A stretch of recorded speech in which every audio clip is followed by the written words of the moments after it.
Focus on what is yours alone. Today on Fortitude through Stoicism, and this is my 365-day journey of implementing the ancient philosophy of Stoicism into the life of this modern masculine man. It's interesting here because listening to or reading Shay's lesson and then looking at the perspective by Ryan Holiday, I'm simply missing the correlation. So, like everything in philosophy, I don't believe there is a right answer. So we're going to do a deep dive. We're going to check this out. Let's go. The quote today by Epictetus. Remember, the topic is focus on what is yours alone. And the quote. Remember then, if you deem what is by nature slavish to be free, what is not your own to be yours, you will be shackled and miserable, blaming both gods and other people. But if you deem your own only what is yours, and what belongs to others as truly not yours, then no one will ever be able to coerce or stop you. You will find no one to blame or accuse. You will do nothing against your will. You will have no enemy. No one will harm you because no one's harm can affect you. Okay, there's a lot there. Ryan Holiday uses the example of Captain James Stockdale during the Vietnam War. Now, he was getting shot down. He was a pilot. And so in his mind, when he got shot down, he said to himself, you are now entering the world of Epictetus. And so, no, he didn't mean he was going into a philosophy seminar.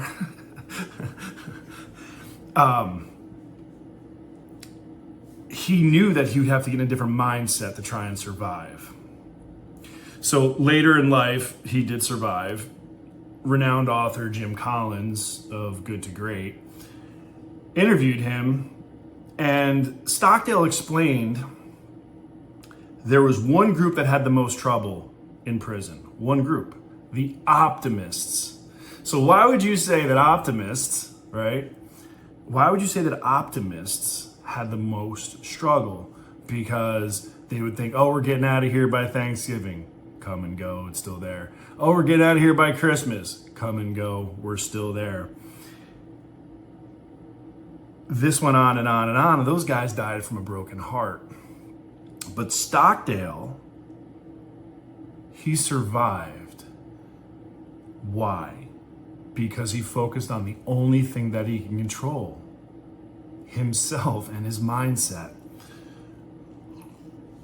So again, his body was incarcerated, but his mind was free. So really, if we look at this, and this is where I'm going to take this, because I believe this ties in with ownership. If you focus on what is yours and yours alone, let's take that idea. Now, let's also make an assumption that we have a finite amount of energy, whether it's time, actual physical energy. We have a finite amount of energy. So if I waste 50% of my energy worrying about this and putting time into this and wasting time scrolling here and doing this, well, then I only have 50% of my energy to put towards this thing. This is what I can control. I can't control all this other stuff. So it's like I just went out and, if we're talking a military sense, I just went out and killed 50% of my troops for no reason. Assets, I just went out and burned a pile of cash in the yard just to watch it burn. It makes no sense. Think about it from a logical standpoint. That's where we separate the emotion from the logic. Yes, we get tied in. Yes, we get sucked in. But that's where we pause and recognize that this is not my circus. Not my monkey. You'll hear me say that all the time. So I use circus and rodeo. Not my rodeo, not my clown. True story. Not my circus, not my monkey. If I don't have the ability to impact the outcome of an event, why would I put any energy into it? So that I feel good about myself? So that someone else has a good opinion of me? Just think about that for a minute. But instead, people complain about all these things. They complain about all these things, but yet they put their energy on all these things that they can't control, so that the things that they can, now they can't solve. Now, I'm 5 minutes in and I'm gonna pause really quick. I just had a weekend with my brother and my father, and I have an estranged relationship with my father. But I haven't spent time with the two of them alone in years. Years.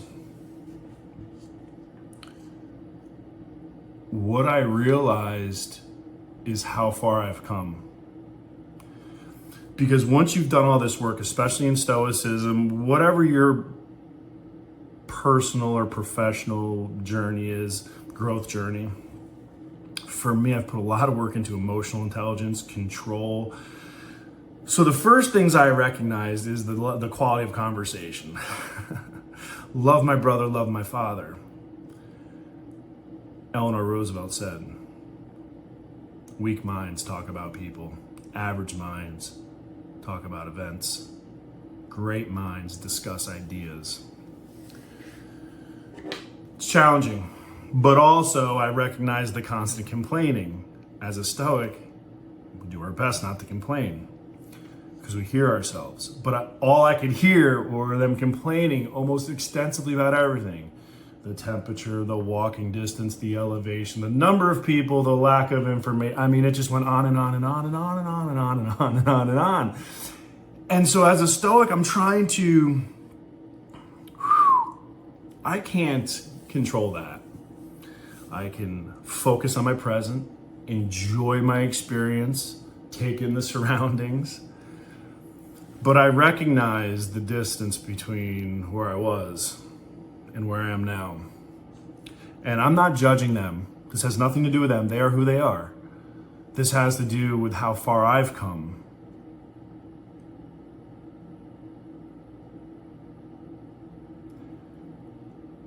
And also, I hate to say it, but how much I've grown actually was a challenge because it was harder for me to connect. And I know my brother was frustrated.